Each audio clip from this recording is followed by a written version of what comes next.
भारतातील हिंदू सण काळाप्रमाणे बदलत आहेत. शिक्षणामुळे, पर्यावरण संवर्धनाच्या जागरूकतेमुळे आणि सुरक्षिततेच्या भानामुळे सण साजरे करायची पद्धत बदलतीये. दिवाळीला फटाका कमी वाजू लागलाय, तर नागपंचमीला नागोबा बिळातच आराम करू लागलाय. दही अंडीची उंची कमी झालीये आणि होळीची संख्याही. रंगपंचमीला आम्ही नैसर्गिक रंगच वापरतो आणि दसऱ्याला आपट्याची पानं डिजिटलीच पाठवतो. पण आता बाप्पाच्या सणावरच पोल्युशनचं सावट येत आहे. मूर्तीच्या भोवती प्रश्नचिन्ह उभं राहत आहे. आमच्या या मोठ्या सणाला प्रशासन मूर्तीच्या उंचीवर आणि मूर्तीसाठी वापरल्या जाणाऱ्या पदार्थावर बंदी आणतंय. आज फक्त महाराष्ट्रामध्ये घरातले, संस्थांमधले आणि सार्वजनिक मंडळांचे मिळून 1 कोटीच्या वरती गणपतीच्या मूर्ती गणेशोत्सवासाठी लागतात. महाराष्ट्रातल्या मूर्तिकारांच्या म्हणण्याप्रमाणे आज यापैकी 70 ते 80% मूर्ती या पीओपीच्या बनतात आणि बाकीच्या मूर्ती शाडू मातीच्या. गेले काही वर्ष स्थानिक माती वापरूनही मूर्ती करायचा प्रयत्न चालू आहे, पण तो अजूनही छोट्या प्रमाणात आहे. शाडूची मूर्ती पर्यावरणपूरक असते, तर पीओपीची मूर्ती विसर्जनानंतर प्रदूषण करते असा गैरसमज गेल्या 10 वर्षात पसरलाय. यात काही ठिकाणी सरकारी आदेशानुसार पीओपीच्या मूर्तीवर बंदी आणण्याचे प्रयत्नही होताना दिसत आहेत. पण अशी बंदी आणली तर कदाचित काही गणेश भक्तांना ऐन सणामध्ये मूर्तीच मिळू शकणार नाही.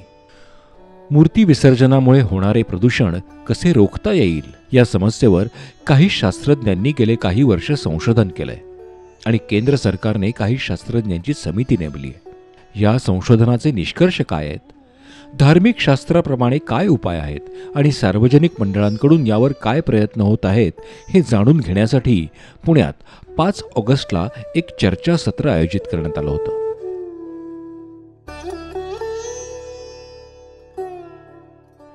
यामध्ये वरिष्ठ संशोधक doctor Pramod Moghe, doctor Jayant Gadgil, doctor Shubhangi Umbarkar, doctor Mohan Dongre उपस्थित होते. त्याचबरोबर पुण्यातील श्रीमंत दगडूशेठ हलवाई गणपती मंडळाचे खजिनदार महेश सूर्यवंशी, सद्गुरू ग्रुप या पौरोहित्य करणाऱ्यांच्या राज्यव्यापी संघटनेचे सचिव घाटी गुरुजी, प्रसिद्ध कीर्तनकार चारुदत्त आफळे यांची मूर्तिकारांबरोबर चर्चा झाली. गणेश मूर्तीच्या भोवती असलेल्या असंख्य शंकांना ह्या तज्ज्ञांनी त्यांनी केलेल्या संशोधनाच्या आधारे सडेतोड उत्तरं दिली. अलीकडच्या काळात आपल्याकडे फार मोठा गैरसमज झालेला आहे की प्लास्टर ऑफ पॅरिस हे काहीतरी भयंकर घातक असं रसायन आहे आणि गणपतीच्या मूर्ती प्लास्टर ऑफ पॅरिसच्या करण्यावर बंदी आली की तो सगळा जो काय प्रॉब्लेम आहे, ती सगळी समस्या आहे, ती सुटून जाणार आहे. प्रत्यक्षात काय आहे तर 2016 सालच्या पुण्याच्या आकडेवारीमध्ये गणपतीच्या 600 टन मूर्ती ह्या विसर्जित झाल्या आणि पुण्यामध्येच रोज कन्स्ट्रक्शन इंडस्ट्रीमध्ये 100 टन प्लास्टर ऑफ पॅरिस हे वेस्ट म्हणून टाकलं जातं. म्हणजे गणपतीच्या मूर्तींवर जर तुम्ही बंदी घातलीत तर मोरीला घट्ट बोळा आणि दरवाजा सताड उघडा अशी अवस्था होणार आहे. आता मुळात प्लास्टर ऑफ पॅरिस हे मानलं जातं तसं पर्यावरणाला घातक नाही आहे हेही अनेक शास्त्रज्ञ तुम्हाला सांगतील आणि अशी पण आपल्याला खरं तर तुलना करायला पाहिजे आणि त्याच्यावर शास्त्रशुद्ध म्हणजे विज्ञानाने केलेला अभ्यास व्हायला पाहिजे की गणपतीच्या ऐवजी आम्ही गणपतीसाठी प्लास्टर ऑफ पॅरिसच्या ऐवजी आम्ही कागदाचा लगदा वापरू, शेण वापरू, इतर प्रकारची माती वापरू किंवा अजून काही गुप्त टेक्निक्स काही लोक करताना दिसतात. तर ह्याच्यातनं प्रदूषणाचं काय होतं आहे याचा अभ्यास न करता परस्पर याही मूर्तींना चालू दे असं करणं कदाचित भविष्यात घातक ठरण्याची शक्यता आहे. तर आपण प्लास्टर ऑफ पॅरिस पुरतं आत्ता बोलू. तर प्लास्टर ऑफ पॅरिस हे निसर्गात जन्माला येतं. भारतापुरतं बोलायचं झालं तर भारताच्या सर्व उपयोगासाठीच्या प्लास्टर ऑफ पॅरिसमध्ये 85% प्लास्टर ऑफ पॅरिस हे खाणीतून येतं आणि राजस्थान आणि गुजरातच्या खाणीतून येतं. जेव्हा या विषयाचा गवगवा झाला तेव्हा एनसेलच्या शास्त्रज्ञांनी असेल, आम्ही काही लोकांनी असेल, असे वेगवेगळे प्रयोग केले. त्यातले सहजासहजी माहिती असणारे 2 सांगता येतील. एक म्हणजे विशिष्ट केमिकल वापरून त्याच्यामध्ये पूर्णपणे विघटन करणं आणि आम्ही जो प्रयोग केला त्याच्यामध्ये अगदी साध्या साध्या प्रक्रिया वापरून त्याचं प्लास्टर ऑफ पॅरिस परत एकदा मूर्ती करता येतील असं करणं आणि तसं जर केलं तर पुन्हा पुन्हा 4, 5, 6 वेळा त्याच प्लास्टर ऑफ पॅरिसच्या मूर्ती करता येतात हे आम्ही स्वतः बघून सिद्ध केलं. मग त्यामुळे प्लास्टर ऑफ पॅरिस नदीच्या पाण्यात टाकल्यामुळे किंवा कुठल्याही प्रकारचं मटेरियल नदीच्या पाण्यात टाकल्यामुळे होणारं जे विसर्जन नंतरचं प्रदूषण आहे ते टळतं.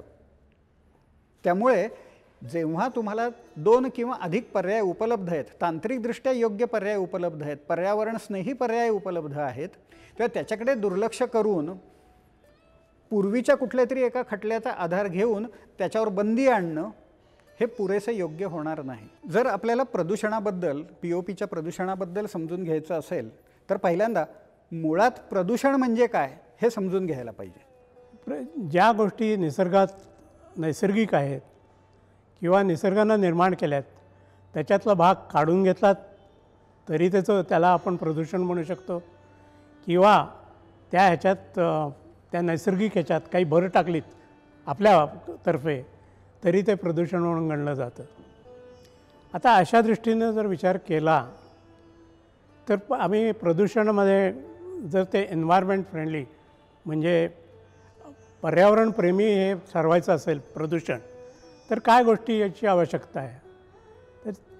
तर 3 महत्त्वाच्या गोष्टी आहेत त्याच्यात, की शक्यतो पदार्थ नैसर्गिक असावेत जे प्रदूषण करणार नाहीत, आणि शक्यतो ते बायोडिग्रेडेबल म्हणजे त्याचं विघटन जैविक विघटन व्हावं अशा तऱ्हेनं असावेत, आणि ज्याच्यानी प्रकृती माणसाच्या मानवजातीवर किंवा प्राणीमात्रावर किंवा जलचरावर त्याचे कुठलेही वाईट परिणाम होऊ नयेत. मग आता प्रदूषण म्हणजे काय हे कळल्यावर प्लास्टर ऑफ पॅरिसनी काहीतरी भयंकर प्रदूषण होतं आणि शाडूच्या मातीने अजिबात प्रदूषण होत नाही असाही एक समज आहे. पण खरंच शाडूची माती नेमकी काय आहे केमिकल म्हणून, प्लास्टर ऑफ पॅरिस केमिकल म्हणून काय आहे, आणि त्याचा प्रदूषणामध्ये नेमका सहभाग काय आहे हे आपल्याला समजून घेतलं पाहिजे. Plaster of Paris is nothing but calcium sulphate. कारण कॅल्शियम जिप्सममधनं आपल्याला प्लास्टर ऑफ पॅरिस मिळतं, आणि हा प्लास्टर ऑफ पॅरिस पदार्थ जो आहे याच्यात कॅल्शियम एक असतो आणि सल्फर एक असतो. तो it is a CaSO4 half H2O असा त्याचा केमिकल फॉर्म्युला आहे. आणि हा पदार्थ आपण सगळीकडे वापरतो दैनंदिन जीवनामध्ये. आपल्या कन्स्ट्रक्शनमध्ये जातो, नंतर ऑर्थोपेडिक सर्जरीमध्ये प्लास्टर ज्यावेळेस करतो आपण त्यावेळेस तिथं वापरला जातो. त्यामुळं ह्याच्यापासनं म्हणजे पर्यावरणाला होणारी हानी आपण क्लेबरोबर होणारी शक्यता हानी आहे ह्याची आपण तुलना करत आहोत. तर आपण शाडूचा जर अभ्यास केला किंवा शाडू काय आहे हे जर केमिकली पाहिले ॲज अ मटेरियल सायंटिस्ट, शाडू is nothing but magnesium aluminium silicate. हे ऑक्साईड आहे. जसं सिलिका आपल्याकडे आहे तसं magnesium oxide, aluminium oxide, silicon oxide आहे, तिन्हीचं एक कंपाऊंड तयार होतं आणि त्याचं एक स्ट्रक्चर असं लेअर तयार होतो पहिला. दुसरा एक लेअर असतो. हे दोन्ही लेअर एकत्र असतात आणि त्याचा बॅलन्स केला असतो चार्ज बॅलन्ससाठी. त्यामुळे मध्ये त्यात सोडियम असतो, पोटॅशियम असतो, कॅल्शियम असतो, आणि हा लेअर कमी पाणी त्यात गेल्यामुळे तो कमी जास्त होतो. तर त्यामुळे आता दोन्ही पदार्थ एक जर कॅल्शियम सल्फेट जर पाण्यात टाकला POP तर तो जसाच्या तसा राहतो. त्यात डिझोल्युशन काय 0.3% पेक्षा फार कमी असतं, म्हणजे त्यात तो विरघळत नाही. वेरॅज तुम्ही शाडू किंवा क्ले जर पाण्यात टाकला तर क्ले काय होतो, तो असा फुगतो, पाणी त्यात येतं आणि ते पाणी आल्यामुळे ते लेअर एकमेकापासून दूर येतात आणि त्यात असलेले एलिमेंट बाहेर येतात. त्यामुळे हे दोन्ही पदार्थ जर पाण्यामध्ये टाकले तर कंपॅरेटिव्हली पोल्युशन ज्या ह्याच्यात भाषेत आपण बोलतो पोल्युशन हे क्लेच्या बाबतीत जास्त होण्याची दाट शक्यता आहे.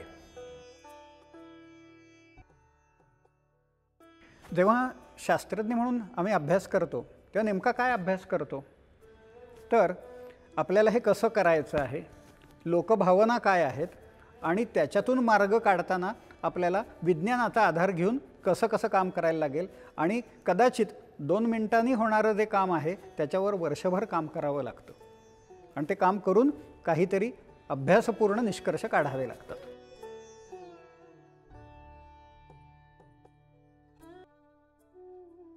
सध्या प्रॉब्लेम हा आहे की प्लास्टर ऑफ पॅरिसच्या मूर्ती पाण्यात विरघळत नाहीत. हा एक मोठा प्रॉब्लेम आहे, आणि त्याच्यासाठी जेव्हा आमच्याकडे पुणे महानगरपालिका अप्रोच झाली तेव्हा आमच्याकडे पहिला हा एक मोठा इश्यू होता की गणपती असल्यामुळे आपल्या धार्मिक भावना इन्व्हॉल्व असतात, आणि त्याच्यामुळे आपल्याला कुठलंही केमिकल गणपतीवर टाकलेलं आहे असं होऊ नये म्हणून आम्ही एक खाण्याचा पदार्थ म्हणजे फूड ग्रेड आयटम्स आम्ही शोधत होतो आणि त्याच्यामुळे अमोनियम बायकार्बोनेट हे जे हा जो पदार्थ आहे तो बेकरीमध्ये वापरतात आपल्याकडे ब्रेड आणि बिस्किट बनवण्यासाठी आणि तो पाण्यात आरामात विरघळतो आणि जर का त्याच्यामध्ये आपण गणपतीची मूर्ती प्लास्टर ऑफ पॅरिसची जर विसर्जन केली तर ती हळूहळू 2-3 दिवसात विरघळते आणि त्याच्यापासून अमोनियम सल्फेट तयार होतं जे पाण्यात विरघळलेल्या परिस्थितीत राहतं आणि कॅल्शियम कार्बोनेट तयार होतं जे खाली सेटल होतं. तर अमोनियम सल्फेट हे खत आहे की जे आपण डायरेक्ट झाडाला घालू शकतो आणि कॅल्शियम कार्बोनेट आहे त्याच्यापासून आपण सिमेंटच्या विटा बनवू शकतो. पण आमचा असा उद्देश होता की हा जे गणपती आहेत ते प्रत्येकाने घरच्या घरी विसर्जन करावं की जेणेकरून कुठल्याही आपल्या महानगरपालिका किंवा ह्या लोकांवर जास्त बर्डन येणार नाही आणि कुठलीही गणपतीची मूर्ती ही नदी किंवा तलावामध्ये विसर्जन होणार नाही. त्यामुळे हा जो मुख्य मुद्दा आहे की प्रदूषण वाहत्या पाण्याचं होतं आहे ते होणार नाही आणि प्रत्येकाला आपापल्या धार्मिक भावना सांभाळून हे घरच्या घरी करता येईल आणि त्याच्यासाठी 2 ते 3 दिवस लागतात आणि 20 लिटर पाणी म्हणजे एक बादलीभर पाण्यामध्ये आपण गणपती विसर्जन आरामात करू शकतो साधारण. कारण घरगुती मूर्ती ह्या 2 ते 3 किलोच्या असतात आणि त्याच्यासाठी 2 ते 3 किलो अमोनियम बायकार्बोनेट लागतं जे बेकरी प्रॉडक्ट किंवा फूड ग्रेड प्रॉडक्ट आहे. त्याची किंमतही कमी आहे साधारण 15 ते 20 रुपये किलोच्या दरम्यान त्याची किंमत आहे आणि ते आपण जर का पाण्यात ते विरघळवलं आणि त्याच्यामध्ये गणपतीची मूर्ती विसर्जन केली तर ती हळूहळू 2-3 दिवसात विरघळते. त्यामुळे हे 100% तुमचं प्लास्टर ऑफ पॅरिसच्या गणपतीचं आपण त्याचे जे प्रॉडक्ट्स बनतात ते कुठल्याही प्रकारे त्याचं प्रदूषण होत नाही आणि हे गेले 4-5 वर्ष 2015 पासून पुण्यामध्ये हे मोठ्या प्रमाणावर राबवलं जात आहे. ज्याच्यात पुणे महानगरपालिकेने 100 टन अमोनियम बायकार्बोनेट लोकांना फुकट वाटलेलं आहे आणि बाकीच्या शहरातही हे नंतर प्रोपगेट झालेलं आहे. जसं मुंबई महानगरपालिका आहे, कोल्हापूर आहे आणि बऱ्याच ठिकाणी नागपूर अशा बऱ्याच ठिकाणी वापरलेलं आहे. त्यामुळे हे 4-5 वर्ष वापरून त्याचे फायदे तोटे हे सगळे अभ्यास करून त्याचे सगळे तोटे दूर केलेले आहेत. विज्ञान काय सांगतं हे बघितलं, समाजशास्त्र काय सांगतं हे बघितलं. तसं भारतीयांची जास्तीत जास्त भारतीयांची जी आध्यात्मिक मानसिकता आहे त्याबद्दलही आपल्याला समजून घेतलं पाहिजे.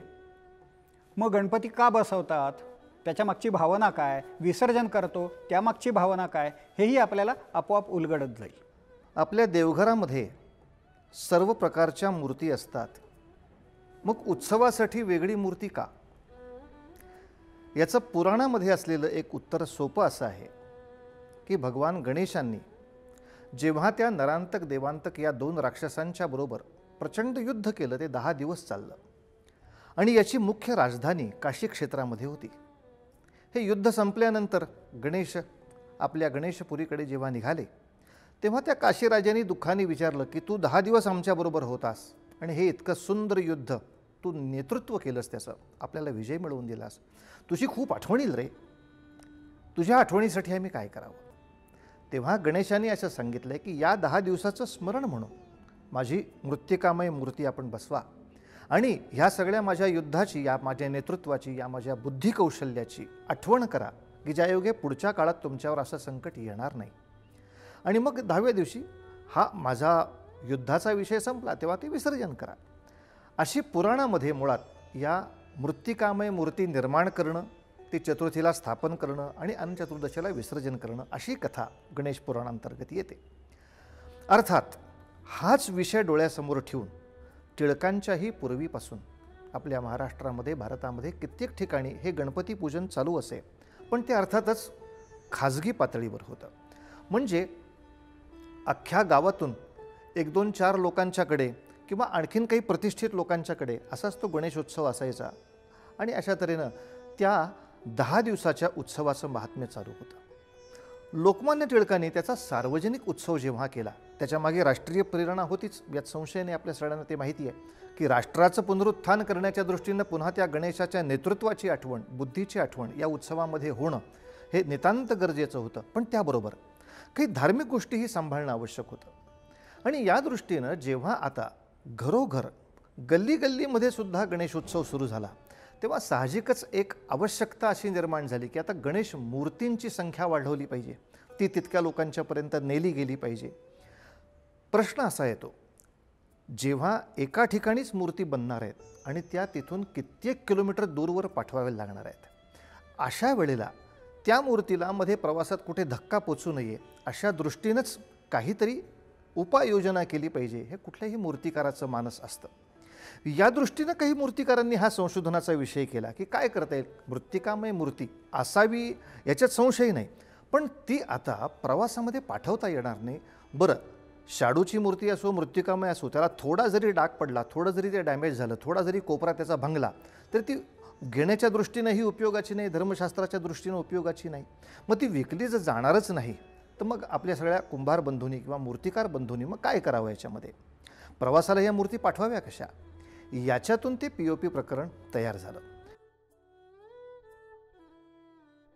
पुण्याच्या नदीचं प्रदूषण होऊ नये म्हणून 2015 साली महानगरपालिकेला जे आम्ही सगळी मानाची गणपती मंडळं एकत्र आलो, त्यामध्ये मग कसबा गणपती आहे, तांबडी जोगेश्वरी आहे, गुरुजी तालीम आहे, तुळशीबाग आहे, केसरीवाडा आहे, श्रीमंत दगडूशेठ हलवाई गणपती मंडळ आहे, अखिल मंडई मंडळ आहे आणि अनेक आम्ही अपील केल्यानंतर अनेक गणेश मंडळं ही या उपक्रमामध्ये सहभागी झाली. आणि 2015ला सर्वप्रथम या सार्वजनिक गणेशोत्सव मंडळांनी नदीकाठी जे महानगरपालिकेने स्वच्छ पाण्याचे हौद जे ठेवले होते, कारण आपल्याला जलामध्ये विसर्जन सांगितलेलं आहे, प्रवाही पाण्यामध्ये विसर्जन केल्याने जर काही पर्यावरणाला हानी होत असेल तर शुद्ध जलामध्ये विसर्जन करण्याचं प्रयोजन आपल्याला सांगितलेलं आहे. त्यामुळे धर्मशास्त्रानुसार देखील ही गोष्ट पूरक ठरते. त्यामुळे आपण 2015 सालापासून बाप्पांचं विसर्जन हे नदीकाठच्या महानगरपालिकेच्या हौदामध्ये आपण करतो आहे.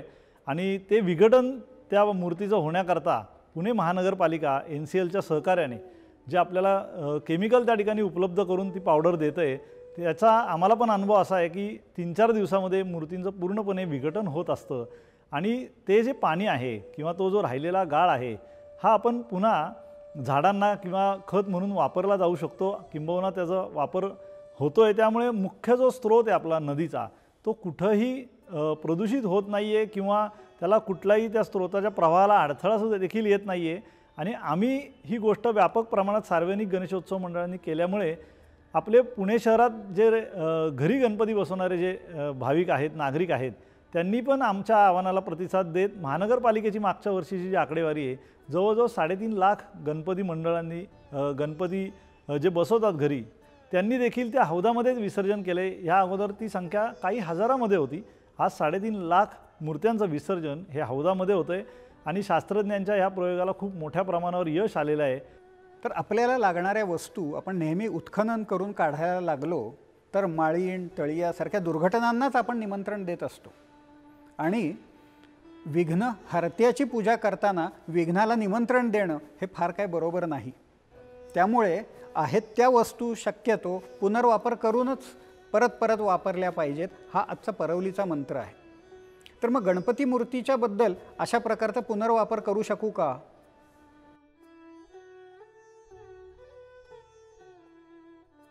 गणपतीचं मूर्तीचं आगमन झाल्यानंतर आपण त्याची प्राणप्रतिष्ठा करतो, 10 दिवस पूजा करतो. 10 दिवस पूजा झाल्यानंतर त्या मूर्तीला अक्षत वाहतो. अक्षत म्हणजे यान्तु देवगणास्तर्वे पूजा मादाय पार्थिवीम इष्टकाम प्रसिद्ध्यर्थम पुनरागमनाय च. हे अक्षत वाहिल्यानंतर त्या मूर्तीचे जे प्राण असतात ते निघून जातात. त्याच्यानंतर जी मूर्ती असते ती आपण विघटन करण्यासाठी म्हणून पाण्यामध्ये सोडतो. ते सोडल्यानंतर ती काही दिवसांनी त्याचं विघटन होतं. ती मूर्ती विघटन मातीमध्ये रूपांतर झाल्यानंतर ती मूर्ती परत गणपती म्हणून मूर्ती आपण त्याच्यामध्ये परत प्राणप्रतिष्ठा आणून मूर्ती स्थापन करायला काही हरकत नाही. हा उत्सव आपण साजरा करतो तो मुळात मूर्तीभोवती आहे. तो मूर्त स्वरूपात आणणारे जी माणसं आहेत म्हणजे मूर्तिकार, त्यांच्यासमोर या संदर्भात नेमकी आव्हानं कुठली आहेत? मूर्तिकार म्हणून काम करत असताना आम्ही शाडू माती व POP दोन्ही प्रकारच्या मूर्त्या करतो. पण POPच्या मूर्त्या करत असताना जो काय वेग असतो कामाचा, त्यामध्ये POPच्या एखादा कारागीर दिवसाकाठी एक 12 ते 15 मूर्त्या जर करू शकला तर शाडूच्या ॲव्हरेज 4 ते 5 मूर्त्या करू शकतो. त्यामुळं जी मूर्त्यांची मागणी असते किंवा जो POPच्या मूर्ती घेणारा जो सामान्य ग्राहक वर्ग आहे त्याला लागणाऱ्या मूर्ती ज्या स्वस्त दरामध्ये सहज हाताळण्यास योग्य असणाऱ्या अशा ज्या कराव्या लागतात त्याची मागणी खूप मोठ्या प्रमाणावर आहे. व शाडूची मागणी अगदीच 20% 25% अशीच आहे. गणेश उत्सव दिसताना आपल्याला 10 दिवसांचा असला किंवा मूर्त्यांची विक्रीचा काळ जरी एक 4-8 दिवसांचा असला तरीही ह्या मूर्त्या तयार होत असताना आम्हाला वर्षभर काम करावं लागतं. मग वर्षभर काम करत असताना त्याचं मॉडलिंग, मोल्डिंग, नंतर त्याचं फिनिशिंग किंवा पेंटिंग हा सगळा जो काही या दरम्यानच्या काळाचा सगळा कालावधी आहे हा पूर्ण वर्षभर काम केल्याशिवाय पूर्णच होऊ शकणारा नाही. त्यात आपण शाडूच्या मूर्त्यांचा धरला तर त्याचा कालावधी आणखी डबल लागू शकतो. म्हणजे जेवढ्या मूर्त्यांची मागणी आहे तेवढ्या मूर्त्या आपण शाडू मातीमध्ये तयार करू शकणार नाही आणि तेवढ्या भाविकांपर्यंत पोचवू शकणार नाही. मग याचा सगळ्याचा विचार केला तर POP हाताळायला सोपं, तयार होताना त्याची सुबकता जास्त आणि हाताळणी, जागेची व्यवस्था या सगळ्या व्यवस्थांमध्ये लागणारा त्याचा वेळ हा अत्यंत कमी. म्हणून POP मूर्ती घडविण्यासाठी किंवा याचा आमचा आग्रह या गोष्टींसाठी आहे. शाडूचा गणपती किंवा प्लास्टर ऑफ पॅरिसचा गणपती या व्यतिरिक्त इतरही अनेक पर्याय याच्याबद्दल येत आहेत. लोकल स्थानिक माती आहे आणि इतरही कागदाचा लगदा वगैरे सारखे पदार्थ आहेत. त्याच्यावर शास्त्रीय अभ्यास झालेला नाही आहे, तेव्हा त्याच्याबद्दल काही विधान करणं धाडसाचं ठरेल. तर आपल्या हातात एवढंच आहे की प्लास्टर ऑफ पॅरिस असो किंवा शाडू असो, ज्या काही पदार्थाची आपण मूर्ती करू त्याचं डोळसपणे विसर्जन करून तितक्याच डोळसपणे विसर्जनानंतरचं व्यवस्थापन करणं हेच जास्त योग्य आहे. पोल्युशन हे क्लेच्या बाबतीत जास्त होण्याची दाट शक्यता आहे compared to plaster of Paris. त्यामुळं plaster of Paris comparatively is more inert than clay material. Okay, so basically these two compounds can be use, but I still prefer, मी म्हणेन किंवा तुम्ही गणपती बनवायचा असेल तो प्लास्टर ऑफ पॅरिसनं बनवावा. मूर्तिकार म्हणून काम करत असताना आम्ही पारंपरिक जे काय मटेरियल आलं, मग शाडू माती आली, POP आलं, या सगळ्यांमध्ये जाऊन काम केलं किंवा त्या प्रकारे ज्या प्रकारे मागणी आहे त्या प्रकारे पुढे जाऊन काम केलं. आता शास्त्रज्ञांचं म्हणणं आल्यानंतर किंवा शास्त्रज्ञांचं म्हणणं ऐकल्यानंतर असं लक्षात आलं की शाडू माती खूप घातक आहे POPपेक्षा. मग आता काय, समजा आज POP बॅन झालं, अजून 2-4 वर्षांनी शाडू माती बॅन होईल. मग आम्ही नेमकं काय करायचं? तर हे करत असताना सरकारनं, शासनानं, प्रशासनानं आमच्या पुढं वेगळं मटेरियल द्यावं, ते इको फ्रेंडली त्यांच्या संज्ञेनुसार असेल, आम्ही त्यामध्ये करू, आमचं कामच ते. आणि तो पर्याय देईपर्यंत कुठलंही मटेरियल कसल्याही प्रकारे बॅन करू नये. सध्या उपलब्ध असलेल्या मूर्तींमध्ये 70 ते 80% मूर्ती POPच्या आहेत. POP हे विज्ञानाच्या आधारे पाण्यात विसर्जन करण्याच्या दृष्टीने शाडूपेक्षा कमी प्रदूषणकारी आहे. स्थानिक माती आणि इतर पदार्थांनी बनलेल्या मूर्तीची शास्त्रीय चिकित्सा न झाल्यामुळं आहेत त्या मूर्तीचे योग्य प्रकारे शास्त्रज्ञ सांगत आहेत त्या प्रकारे विसर्जन केल्यास पर्यावरणाच्या प्रदूषणाचा धोका राहणार नाही.